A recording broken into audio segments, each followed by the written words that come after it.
Yo, kamusta mga pare ko? What's up? Nandito na naman tayo sa ONT, Opinion ng Tanga. Yo, syempre, nandito tayo para pag-usapan yung nangyaring lutuan.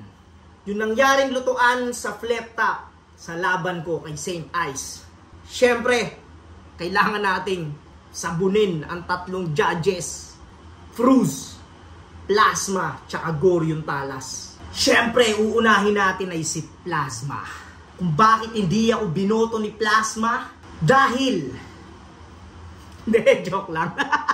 Siyempre, wala yun. Ito, pag-usapan natin nung laban namin ni St. Ice, ito, pag-usapan natin. Kasi may mga nabasa akong comment na dapat daw panalo ako doon 1 and 2. Pero yun nga, gusto ko lang sabihin sa inyo na walang luto sa flip top. Walang nangyayaring lutuan sa flip top kahit dati pa. Bakit? Kasi hindi gagawin ni Arik yung mga ganong bagay na alam niyang masisira yung sobrang tagal niya ng iningatan.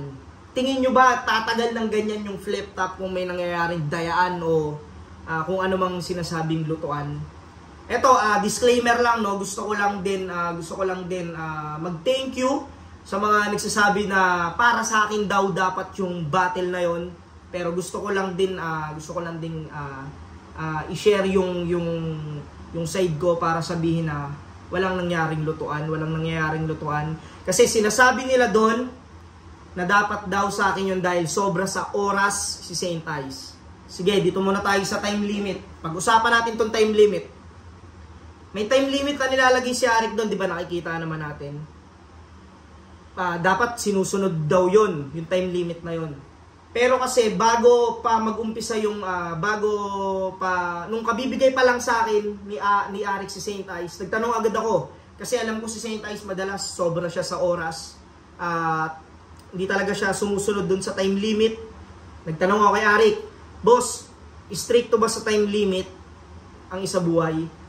Sagot sa akin ni Arik, hindi naman kayo sumusunod sa tamang oras eh. Wala naman kayo sinusunod eh.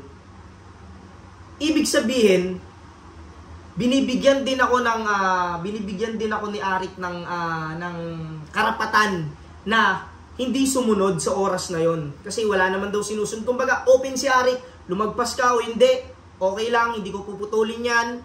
Kung ibibase ng judges doon, wala siyang magagawa doon. Judges yun, ganun ka nire-respeto ni Arik yung ano ng judges, yung opinion ng judges. Kumbaga nung sinabi ni Arik na di naman kayo sumusunod kumbaga doon pa lang malalaman mo na ikaw bahala kung lalagpas ka o hindi. Gawin mo yung gusto mong gawin. Ibig sabihin, ako bilang ako nag-isip ako na baka yun nga, ang nagbaka sakali ako na ito susundin ko yung tamang limit. Kung pansin nyo, maikli talaga yung banat ko ron dahil sinunod ko lang yung time limit na 2 minutes or lumagpas ako siguro ng konti. Pero option ko yun. Option ko yun na sundin yun o hindi. Pero yun nga, sinunod ko yun. At kung napansin nyo, mahaba yung kay St. Ice, 4 minutes. Hindi rin naman kasalanan ni St. Ice yun. Kung nanalo siya, hindi niya kasalanan yun. Wala kasalanan ni St. Ice doon.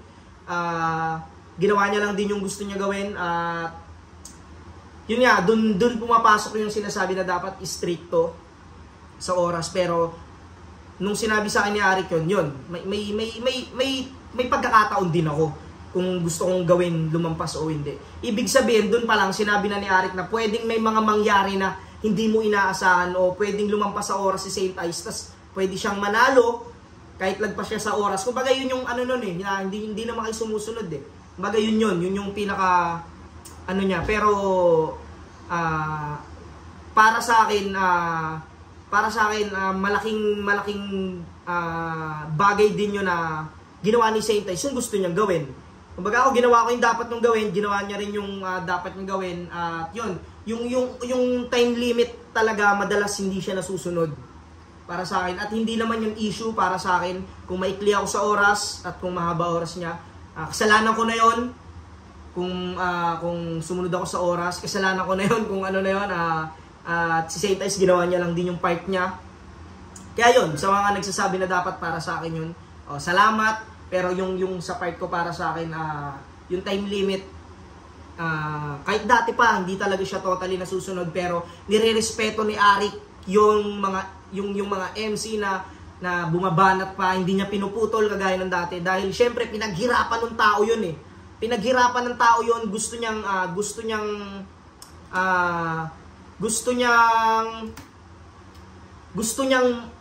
makapag-perform ng maayos. Gusto niya makapag-perform ng maayos at ginawa niya yun, sinugal niya yun kahit sabi natin lagpas sa oras. Nanalo siya.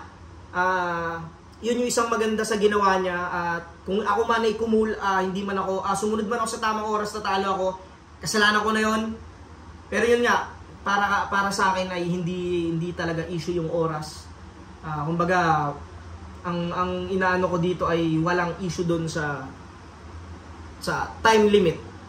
Hindi natin pwedeng questionin yun. Tungkol naman sa judges, yung madalas ko sinasabi na wala ito yung mga walang pakisama. Wala, hindi yun. Ano yan? Alam naman ng mga totoong fans ko, alam nila yun na pala biro ako. At alam din ng mga MC yun, ng mga kapwa rapper ko doon sa loob ng Flip Top. Alam nila yun kung gaano ako kapalabiro.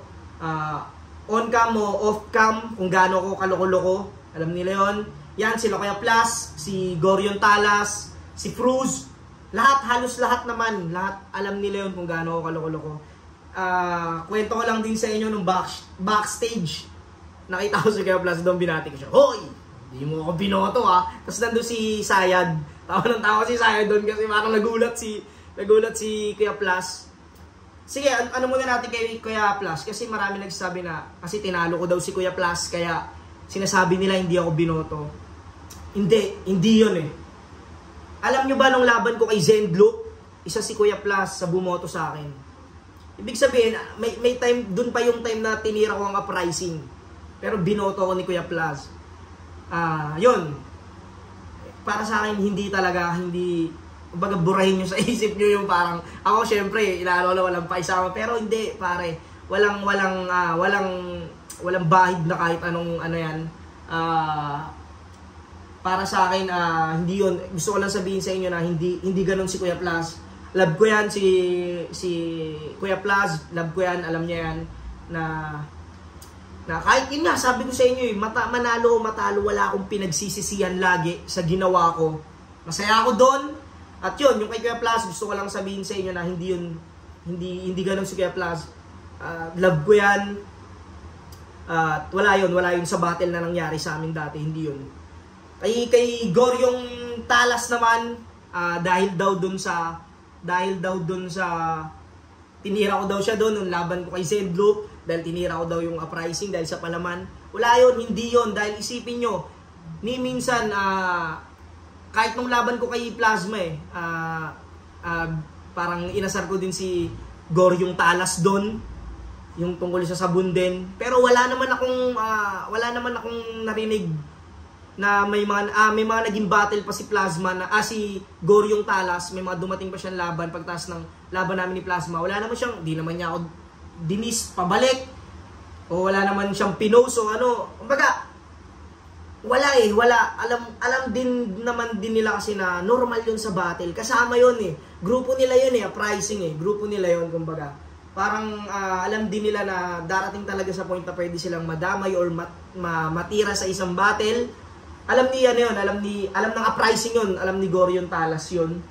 At yung mga nagsasabi na dahil nga daw lagi ko siyang binibira, hindi ko nakikitang ano yun eh. Ba syempre, pero hindi ko kayo masisisi na ganun yung isipin nyo dahil yun yung nakikita nyo. Pero para sa akin hindi. Alam nila yun, sobrang lawak ng uprising, lalong-lalo na si Enigma, puta. Si Enigma nga eh. Kahit mismo si Enigma, puta, gino-jokes ko binibiro ko ng mga mga puro talagang katarantaduan ng biro eh. Pero wala naman kayo nakikita or inaano ni Arik sa akin. Ganon sila kalawak mag-isip. Yun lang yung opinion ko para kay Goryong Talas. Kay Fruz naman, isipin nyo, si Fruz ba, dinis ko ba yan or binira-bira ko ba yan? Hindi naman eh. O ba't di niya ako binoto? Ngayon, nandito na tayo para sabihin ko sa inyo na walang luto na nangyayari sa flip top. Katarantaduhan yon, kahit sinong MC alam nila yon. Walang luto ang nangyayari sa flip top. Dahil, sige, ito pa, isa pa.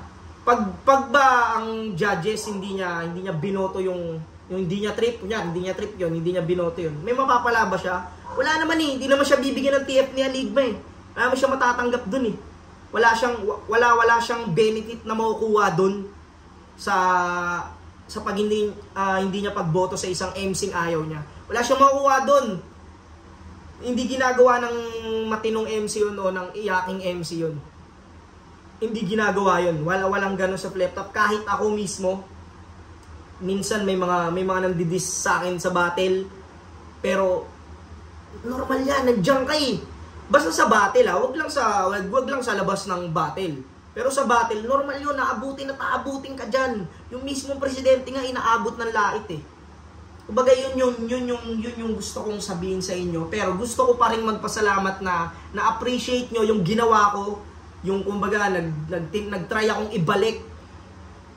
ibalik yung sinasabi yung Jonas na gusto namin makita yung dating Jonas na nagseseryoso. Ginawa ko yun 1 and 2, pero yung round 3 yun Jonas pa rin na loko-loko yun. At yun gusto ko lang linawin dito dahil ako bilang MC kumbaga bilang MC si Kuya Plus, si Cruz, si Spade ayokong nakikitang binabash or hinihate natin sila or nung iba dahil lang dun sa pagpili nila sa naging kalaban ko na si Saint Ice. Shoutout kay Saint Ice. Deserve niya yun. Kumbaga para sa akin, bilang MC or bilang rapper, masakit sa akin lalo na nakakabasa ako ng mga hindi magaganda dahil lang dun sa nagawa ko na wala namang masama.